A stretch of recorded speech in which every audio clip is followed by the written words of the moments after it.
Hey guys, hope you're well. My name is Rob. Welcome to Kinetic Rugby League. In this video, I'll be giving you my NRL Round 21 predictions. I'll leave a recap of last week up on the screen for you now. As you can see, 4 out of 8. It's not great, but for me, that's always my absolute minimum. Any less than 4 out of 8, I'm not happy. I'm not happy with 4 anyway, but at least it's half, which I should be getting. So I'll take it, I suppose. But we're looking for another 8 out of 8. Been pretty good over the last 2 weeks prior to this one.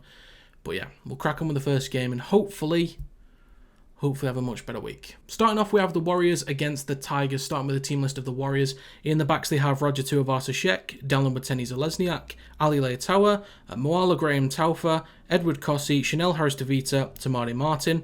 In the forwards, they have Adam Funua-Blake, Wade Egan, Mitch Barnett, Murata Niokore, Kurt Capewell, and Dylan Walker. On the bench is Freddie Lussick, Jackson Ford, Jazz Tavanga, and Leka Halasima. On the side of the Tigers, they have Jureen Bula, Luke Laulili, Solomona Fartape, Stafford Toa, Charlie Staines, Lachlan Galvin, and Latu Fainu. In the forwards is Stefano Utakamanu, Api Coruscant, Fanua Pole, Ruben Porter, Samuel Afenu, and Isaiah Papali'i. On the bench is Talon De Silva, Alex Seyfarth, Sione Fainu, and Alex Twal. So for me, this one's very simple. Without Aiden Caesar, I think the whole spine and organisation of the Tigers is limited. They are good in moments. I think when the Tigers go at teams inside their own half from like their own 20 and 30 and actually spread the ball, they can be quite good at times. But I think generally it helps to have someone controlling the game at 7 and then Galvin can kind of just pop it where he needs to at number 6, but I think they'll lose a little bit of control. It's great having Api Coruscant in there and there'll be some punch through the middle from the Tigers, but I think compare that to the forwards of the Warriors, I think the Warriors should probably, maybe not dominate, but they should have more of the control and meters through the middle. I think Chanel Harris-Tavita, given, personal stuff and responses to the game a couple of weeks ago, will want to really bounce back with a strong performance and kind of get, clear people's minds of what happened with the conversion situation. Roger Tuivasa-Sheck at fullback is solid. Tamari Martin at 7 seems to work out fairly well. It's a little bit up and down. Some things I'm not too fussed on, but I think overall the Warriors, in terms of their team, are just in a much better place right now. Attacking-wise, stronger. Defensive-wise, stronger as well. Tigers are the second worst attacking team, so I think they might struggle to score at times, but the Warriors are still struggling a little bit, so relatively speaking, I don't think it'll be that high scoring of a game compared to what we've seen. So with that being said, the Warriors are the stronger team, so I'm going to go with the Warriors to win 1 to 12 points. Next up, we have the Eels taking on the Storm, starting with the team list of the Eels. In the backs, they have Clint Gutherson, Jake Tango, Blaise Talangi, Will Penasini, Sean Russell, Dylan Brown, and Dejan Assi. In the forwards is Regan Campbell-Gillard, Brendan Hans, Waraimu Greg, Sean Lane, Bryce Cartwright, and Ryan Mattison. On the bench is Joey Lussick, Joe Afengawi, Luke Moretti, and Makahesi Makatoa. On the side of the Storm, in the backs, they have Ryan Pappenhausen, Will Warbrick, Jack Howarth, Nick Meaney, Grant Anderson, Tyron Wishart, and Jerome Hughes. In the forwards is Tui Kamikamitha, Harry Grant, Josh King, Sean Bloor, Eliezer Katoa, and Trent Liero. On the bench is Sua Falongo, Christian Welch, Nelson Asafa-Solomona, and Lazarus Varlepi. So the main thing for me that I think most of you would have picked up on, there's no Mitchell Moses. Absolutely killed it in Origin Game 2 and Game 3, and I think every time the Eels are missing Moses, they do struggle to control games. I think Brown typically steps up because more of the responsibility is on him. A little bit like with Luai at the Panthers when Cleary wasn't there. The number 6 really steps up, but the guy that you're looking at to really take control of things, he typically does, but it's just not the same kind of production that Mitchell Moses has. Gutherson can't really control the game from 1. Neither can Brendan Hans at 9. Dejan Assi's not the type to control the game, not yet anyway. Maybe if he was a regular in this team, maybe, but he's not. Blaise Talangi and Will Penasini I think will do a good job at attacking the edges. They'll be quite creative and hopefully damaging with Lane and Cartwright on their inside. But on the side of Melbourne Storm, the spine of Pappenhausen, Wishart, Hughes and Grant is ridiculous. Even without Munster, Wishart has been excellent over the last couple of weeks. I did take the Roosters to beat Melbourne Storm. I knew Storm would be competitive. I only had a 4-point gap, I think. But Storm got it done. There were sin bins in there, obviously, but Storm are really strong. And the key thing for them, normally what I'd point out is the back line of Warbrick, Howarth, Meaney and Anderson. Two relatively inexperienced players in there, in Howarth and Anderson. But over the past couple of weeks, they've worked well together, and they'll just continue to improve and adapt, learn off each other to know, timings when players jam, communication, all that good stuff. So I think Melbourne Storm, they've dealt with those injuries and players missing pretty well, and I think they'll be pretty strong through the middle as well. So Melbourne Storm should be pretty comfortable in this game. So I'm going to go with the Storm to win, 13+. Next up, we have the Broncos taking on the Bulldogs, starting with the team list of the Broncos. In the backs, they have Reece Walsh, Selwyn Cobbo, Katoni Staggs, Dean Mariner, Jesse Arthurs, Ezra Mam, and Adam Reynolds. In the forwards is Corey Jensen, Billy Walters, Payne Haas, Kobe Hetherington, Jordan Rickey, Patrick Carrigan. On the bench is Blake Moser, Tyson Smoothie, Xavier Willison, and Martin Tapu. On the side of the Bulldogs, in the backs, they have Connor Tracy, Jacob Kiraz, Bronson Cherry, Stephen Crichton, Blake Wilson, Matt Burton, and Toby Sexton. In the forwards is Josh Curran, Reid Marnie, Samuel Hughes, Viliami Kickout, Jacob Preston, and Kurt Mann. On the bench is Bailey Hayward, Lepoe Hopwoy, Curtis Morin, and Harry Hayes. So the first thing that screams out to me is just obviously having Adam Reynolds in there for the Broncos, one of the best players at controlling the game. Had a really tough time of it, with a long-term injury this season. The Broncos haven't been great anyway this season, but I think with him back in there, having some minutes last week would have really helped.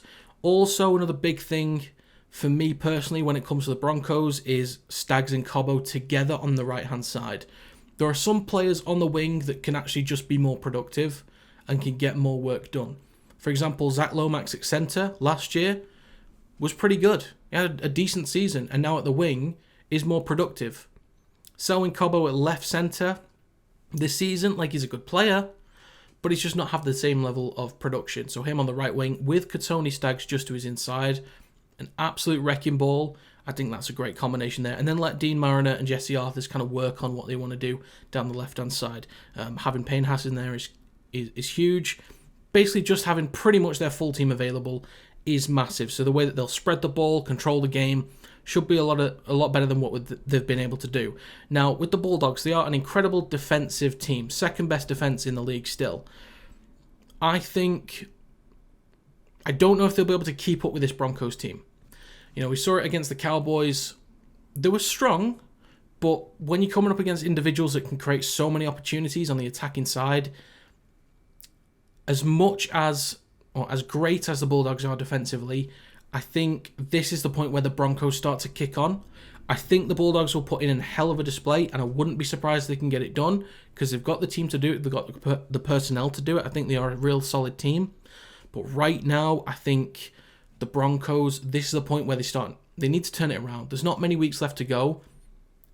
They're moving away from the top 8, and they need to turn it around now. I think this is where a potential win streak could start to happen for the Broncos. So I think it'll be a tricky one for the Broncos, but I think they've got enough in there, especially with Reynolds controlling it. So I'm going to go with the Broncos to win 1 to 12 points. Next up, we have the Cowboys taking on the Sharks, starting with the team list of the Cowboys. In the backs, they have Scott Drinkwater, Cal Felt, Jackson Purdue, Viliami Vailea, Valentine Holmes, Tom Dearden, and Chad Townsend. In the forwards is Jordan McLean, Reece Robson, Jason Tamalolo, Helam Lukey, Jeremiah Nanai, and Ruben Cotter. On the bench is Sam McIntyre, Harrison Edwards, Kula Kefu Finifeyuaki, and Griffin Neem.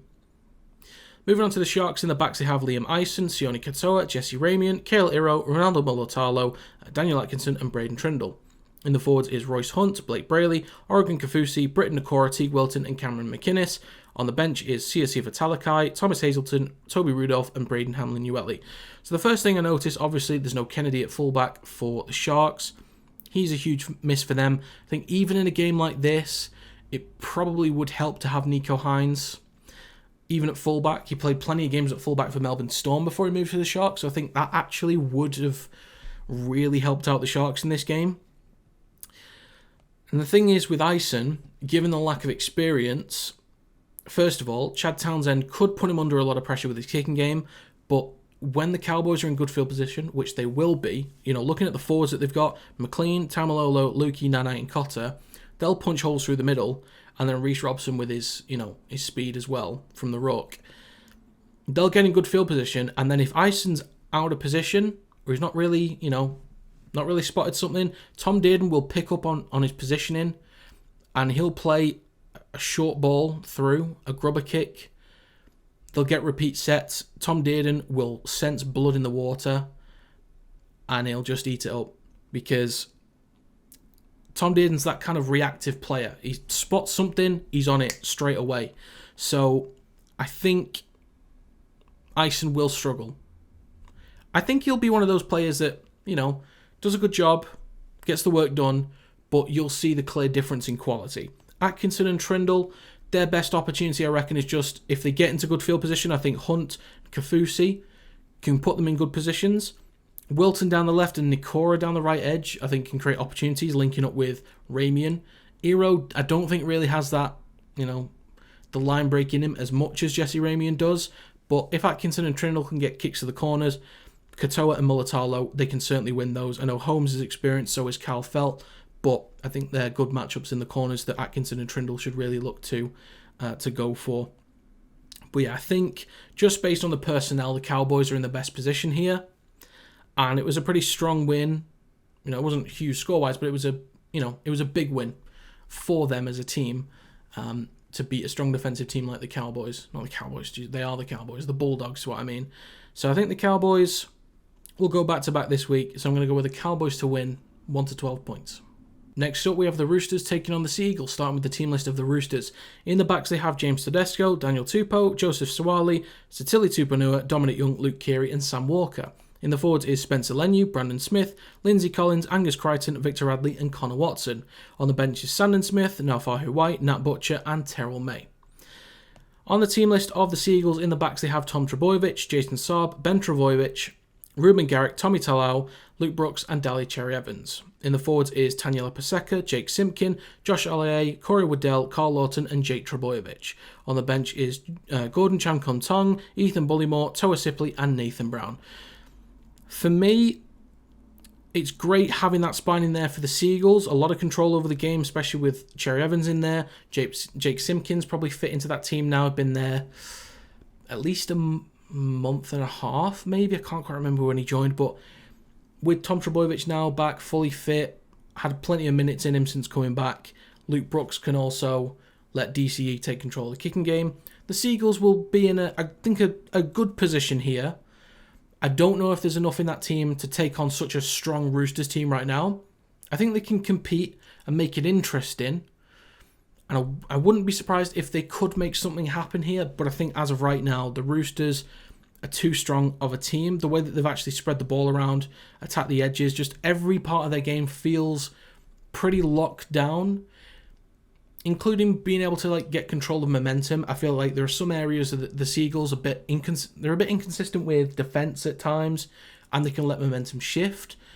Sometimes there is a habit with DCE I've noticed that when they're not really spreading the ball well enough and getting around teams, creating overlaps, he'll just revert to the default kicking straight up on the short side. That's it. He'll just kick to the corner and there'll just be a simple chase. That's it. He'll just revert to a default and then they won't try and do anything different, little chip kick over the top. No, it's kind of, if they can't create the overlap, they'll just go back to doing the same thing. And I don't think that's going to really do much to Young or Tupou. There are some times that Dominic Young can be caught out of position, so maybe down that left-hand side is where they could create some opportunities with Garrick and Talau. But, I don't know, I think the Roosters in all areas right now are just superior to the Sea Eagles. They'll control the game extremely well with Keary and Walker. They'll dominate on the edges. I think it'll be interesting through the middle, but I think Linu can match up well with Paseka, Collins with Aloye, Crichton with Waddell, Radley with Lawton. I think that the Roosters should be fine through the middle as well. And Watson at 13, I think he's an exceptional player. Great, professional. I think he's doing a great job at the Roosters, and I think they're just all-round a stronger team. So I'm going to go with the Roosters to win 1-12 points. Next up, we have the Dragons taking on the Panthers, starting with the team list of the Dragons. In the backs, they have Tyrell Sloan, Zach Lomax, Moses Suley, Max Fagai, Christian Tuipulotu, Cal Flanagan, and Ben Hunt. In the forwards is Francis Molo, Jacob Liddle, Jack DeBellin, Raymond Faitala-Mariner, and Jaden Stewart, and Tom Eisenhuth. On the bench is Hame Selly, Luciano Leilua, Toby Couchman, and Ben Murdoch-Masilla. On the side of the Panthers, in the backs, they have Dean Laurie, Sonia Taruva, Isaac Tango, Casey McLean, Brian Toto, Jerome Luai, and Nathan Cleary. In the forwards is Moses Leota, Mitch Kenny, James Fisher-Harris, Scott Sorensen, Liam Martin and Isaiah Yeo. On the bench is Trent Tolau, Lindsay Smith, Liam Henry and Maverick Gaia. Now, I have liked plenty of stuff that the Dragons have done this season. I think Flanagan has had an all-round decent year. Ben Hunt hasn't done anything too exceptional, but still strong. Tyrell Sloan has certainly improved. Jacob Liddell's done a good job at 9, I think. And in the forwards, they've done a pretty good job as well. I think Molo, Vitella Mariner and Sewer on the edges. Tom Eisenhuth has had a better season. I've recognised his game a little bit more in the 13 role. And they've typically been pretty strong with players, coming off the bench to make an impact. So I do like what the Dragons have done. However, Dean Laurie, I think, is a very creative player at number 1. Not the same as Dylan Edwards, of course, but I think very creative. The only weakness I see in this team right now is probably Casey McLean at number 4. That's just an area that the Dragons can try and expose. But I think, the way that those guys are coached at Penrith, I don't think he'll have too much of an issue, especially on the defensive side. Maybe on the attacking side, maybe timings and things like that might be a little bit off, but that's the only concern, and it's not even that much of a concern, really, because they can always just attack the right-hand side, which will include Taruva, Tango, Dean Laurie popping up on that side, and Nathan Cleary, of course. I think having Luai and Cleary together now at 6 and 7, they can really kick on. I think they'll dominate and control this game. They'll open the Dragons up constantly. I do think the Dragons will put in a good shift. I don't think they'll be completely dominated to an insane degree, but I think the Panthers should be pretty clear. More minutes for Nathan Cleary since coming back from injury. Gets him back into the flow of things, and obviously first game back wins the game for them. He's just an absolute freak. But yeah, I think players like Leota, Fisher-Harris, they can dominate through the middle. Scorensen, Martin, extremely hard workers, and Yo, one of the best 13s, possibly the best 13 in the game. So I think the Panthers should be comfortable in this one. Now, they've pretty much almost got the whole band back together. So I'm going to go with the Panthers to win 13+. Next up, we have the Dolphins taking on the Titans, starting with the team list of the Dolphins. In the backs, they have Hamiso Tabuai-Fidau, Jermaine Asako, Jake Cavarillo, Herbie Farnworth, Jack Bostock, Conan Nikarima, and Isaiah Katoa. In the forwards is Jesse Bromwich, Max Plath, Tavita Pangai Jr., Felice Kafusi, Conley Lemuelu, and Kenneth Bromwich. On the bench is Josh Kerr, Mark Nichols, Ray Stone, and Trey Fuller. On the side of the Titans, in the backs they have Keanu Kinney, Alafiana Khan-Pereira, Brian Kelly, Philip Sammy, Jojo Fafita, Jaden Campbell, and Kieran Foran. In the forwards is Moeki Fotuaika, Sam Verrills, Aaron Clark, David Fafita, Bo Fermor, and Chris Randall. On the bench is Isaac Liu, Cleese Haas, Keenan Palacia, and Josiah Pahulu. So first of all, I think this might be an extremely exciting game. I am looking forward to watching this because the individuals that both these teams have got, they're really exciting to watch. Really exciting. I do think the quality of individuals leans slightly more towards the Dolphins for me, but both teams with the ball can be very exciting. But I think the Dolphins are a little bit more structurally sound as a team, and I've shown that so far this season. They are just a better team. But with that, the Titans have done some good stuff this season. Because of the individuals they've got, they can be strong through the middle. I think they're still probably missing Farsum Malawi. It'd be great if he could come back into this team, but I think the forwards of the Titans have actually done a really, really good job. Liu, Haas, Palacia, and Pahulu coming off the bench. I think Isaac Liu especially has been pretty strong and pretty impressive for me. But I think even with Jeremy Marshall-King missing for the Dolphins, Nick Karima and Katoa can take control of the game. Tabuai-Fidau, top 5 fullback in the league right now, just off the top of my head, probably in the top 5. The Dolphins are probably just better equipped for this one, but I think this could be the game of the round. And the Titans could make this one very, very exciting, and I am looking forward to seeing this one. But I'm going to go with the Dolphins to win 1 to 12 points. Finally, for this round, we have the Raiders taking on the Rabbitohs. Start with the team list of the Raiders. In the backs, they have K.O. Weeks, Jordan Rapiner, Matthew Timoko, Sebastian Chris, Xavier Savage, Ethan Strange, and Jamal Fogarty. In the forwards is Josh Papali'i, Tom Starling, Joseph Tarpany, Hudson Young, Elliot Whitehead, and Morgan Smithies. On the bench is Danny Levy, Trey Mooney, Atta Moriata, and Zach Hosking. On the side of the Rabbitohs, in the backs, they have Jai Gray, Alex Johnston, Tane Milne, Michael Cheekham, Jacob Gagai, Jack Whiten and Cody Walker. In the forwards is David Mwale, Damien Cook, Sean Kepi, Jacob Host, Talis Duncan and Kian Kalamatangi. On the bench is Peter Mamazelis, Saliva Havili, Tom Burgess and Liam LeBlanc. This one is actually a really interesting game, and I was thinking about how this was going to go for a little while. Because there's still no Latrell Mitchell in there for the Rabbitohs, but I do like Jai Gray. I think he's a very exciting young lad and will continue to improve as a fullback. With that being said, Jack Whiten and Cody Walker are 6 and 7. I think they've done a great job as a partnership since they've been partners in the halves. The Raiders will look more sure as the week goes on with Jamal Fogarty back in there. And, Ethan Strange can focus on the run game, not worry about controlling things. Same with K.O. Weeks. He's not used to that fullback position either, so he'll continue to improve as he gets used to that position. But with Jamal Fogarty controlling the game, the Raiders look a lot better. So I think the Raiders will certainly compete in this game. Obviously, a few weeks back, people would have said definitely not, with the Rabbitohs on a 5-game win streak. And the Raiders had lost, 3, maybe 4 in a row? Possibly. I don't think it was as bad as 5. But they were on a bit of a loss streak, I think. So a lot of people would have straight up said that the Raiders are losing. And I do think, for that reason, the Rabbitohs are still the stronger team. But I think it'll be fairly close, quite competitive. Just because there's still no Latrell Mitchell in there at number 1. He is still a big miss. And the Rabbitohs have conceded a good chunk of points over the last 2 weeks. They've been solid for the most part a few weeks before that. But I think with Fogarty back in there for the Raiders will have a lot more control. With K.O. Weeks at number 1, with more minutes under his belt, he'll improve and be more penetrative and just a better all-round player in that position with more minutes under his belt, learning how to be more dangerous there. So the Raiders will put up some decent points because the Rabbitohs have allowed a decent number of points. But I think with Gray being so exciting, Whiten at 6, Walker at 7, Cook at 9, controlling the game through the middle, and the individuals who've got in the forwards, like David Mwale, punching holes. Kian Kalamatangi in the 13 role is also continuing to improve. I know he doesn't like that position, but he's doing a decent job there. Well, not necessarily doesn't like it, but he prefers second row. But I think the Rabbitohs will just be strong enough to get it done. So I'm going to go with the Rabbitohs to win 1 to 12 points.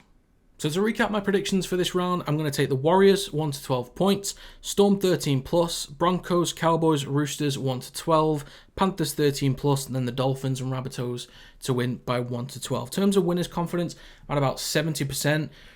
I'm confident with the Warriors and Storm.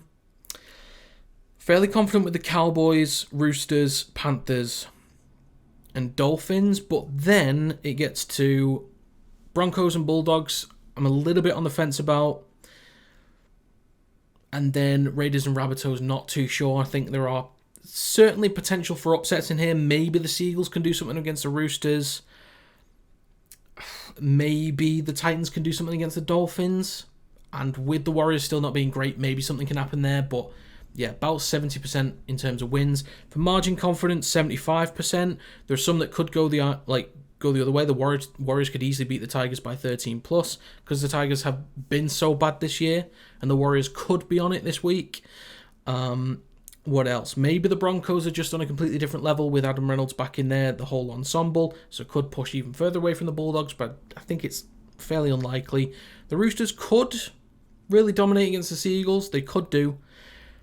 And the Dolphins could dominate against the Titans as well. So there's a few interesting ones in there, a few potential upsets, I think.